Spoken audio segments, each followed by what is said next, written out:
Hi guys, good afternoon. We are here with part 3 of the testimony.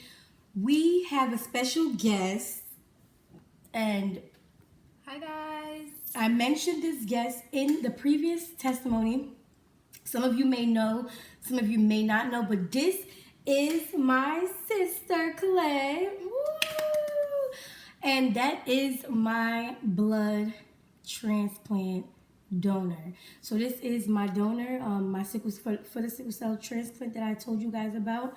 And we have her here today. She's actually in town, so we're gonna do a little Q&A, and we're gonna just go from there. Okay, guys, so I already introduced my sister. This is Colette Mary Miku.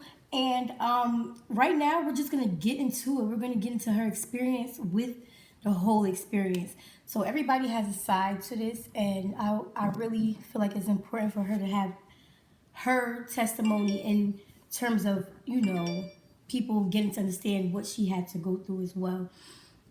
So right now we're going to have her introduce herself, get you guys a little familiar with who she is and what she went through. And I'm going to be asking her some questions because this is kind of like a Q&A, and this is kind of like an interview,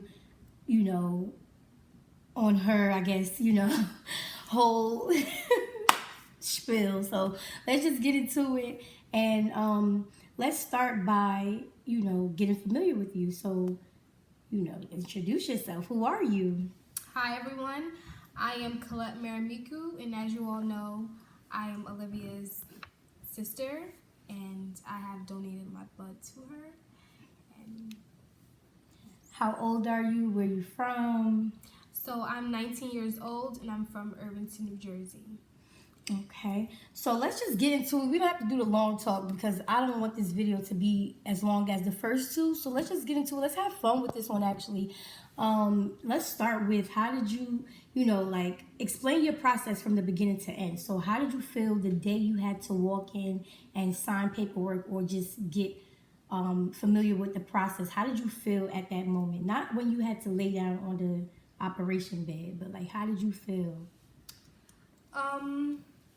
So of course I was very young. I was actually about 9 years old when this process began, and I was very used to going into hospitals, being that we were back and forth with my sister.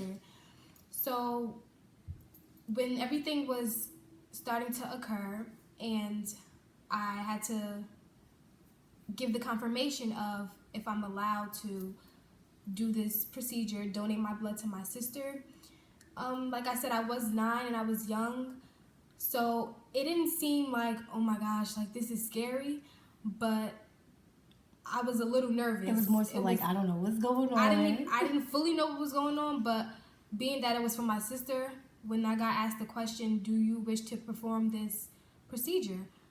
I said yes with no hesitation. Because my sister. Okay. So, so you said yes, you confirmed without any pressure or anything like that. What was the process like when they took you to that OR, when they put you to sleep? How did you feel before the anesthesia? So the day of, my father was just reminding me just to relax, everything's okay, because I never got surgery before. As they were actually taking me to the room, laying me on the bed, I don't know, my nerves just took over. I was in full panic mode. So they asked me if I wanted to do an IV for the anesthesia or a gas mask, a gas tank. And I decided to do the gas because I just thought it would be smoother, easier, but no. When they did that, when I tell you I was panicking, they laid me flat on the table, and I was just it felt like I was having an anxiety attack. I couldn't get out of it. But before you know it, why? Because Why? because you know what you told me? You know what you told me? You was before they put the gas mask, they was talking to you. Yeah, they were asking me my favorite color. Next thing you know, you was out. And then I was trying to grab one of the doctor's arms, and then I was asleep before you know it. Yeah, that's so funny. I remember you talking about this. I'm let me ask you, how did you feel before, the anesthesia? So in that moment, obviously you were feeling panic, but that was just because of you, the unsurety about the anesthesia process and stuff like that. But after, I know you guys were, well, a lot of my family and you, they wheeled you in on the wheelchair, and they asked you, you know, how you felt, and then at that time you had to give me like the bag of blood and stuff. And what did you say when you gave it to me? I think I said like, "This is my blood, and I'm giving it to you." I'm giving it to you. Like that. I was like, oh my God. You know, when those pastors be like, see, go and grow. Yeah, like it was like blood. Like it just planting this in you. I know. It was just so beautiful. And flourish. I know. That's why we like spiritual twins. Yep. But so basically I asked her, how did you feel when they wheeled you out? How did you feel after the whole anesthesia and them withdrawing the bone marrow from you? Do you remember where they took the bone marrow out from?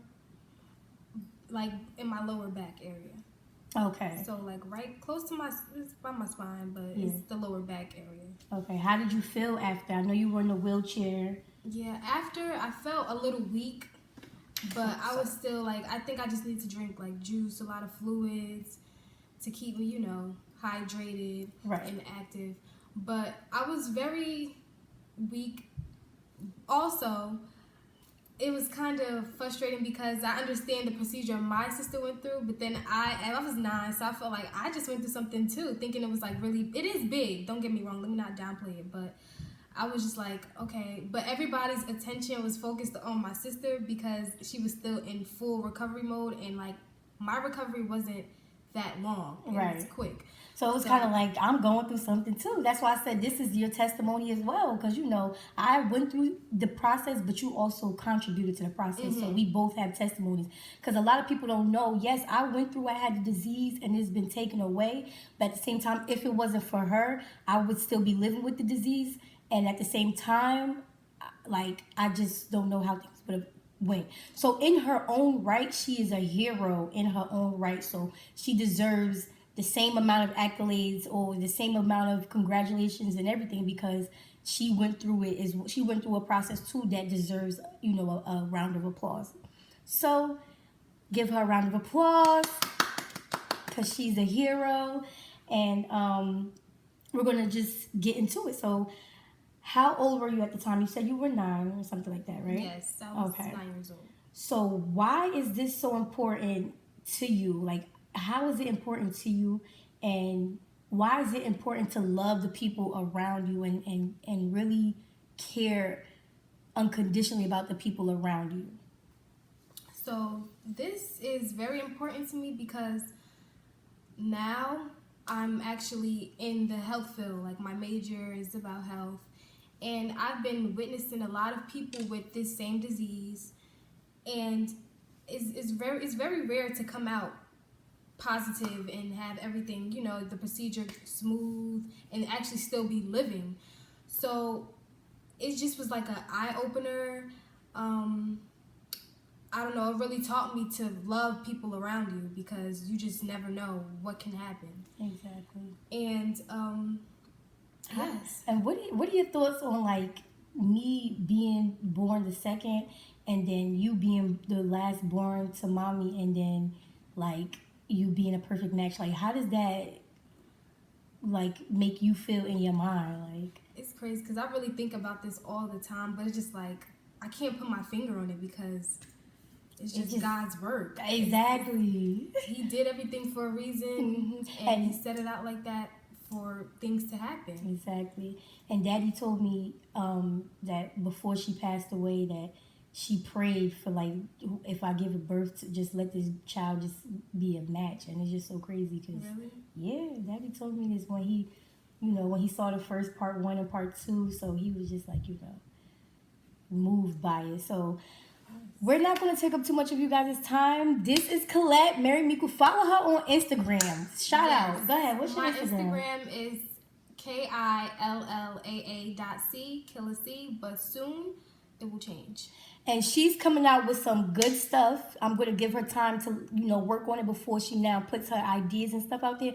But she's coming out with some good stuff. God got a big plan for her. And I may not be able to do what I really want to do, but I know God is working through me so I can do what it is I want to do. Shout out to my family. Shout out to Bucci. Shout out to Jessica. Shout out to Cheesy. Shout out to the Okamezi. Shout out to everybody. Shout out to my boyfriend's family. Shout out to just everybody.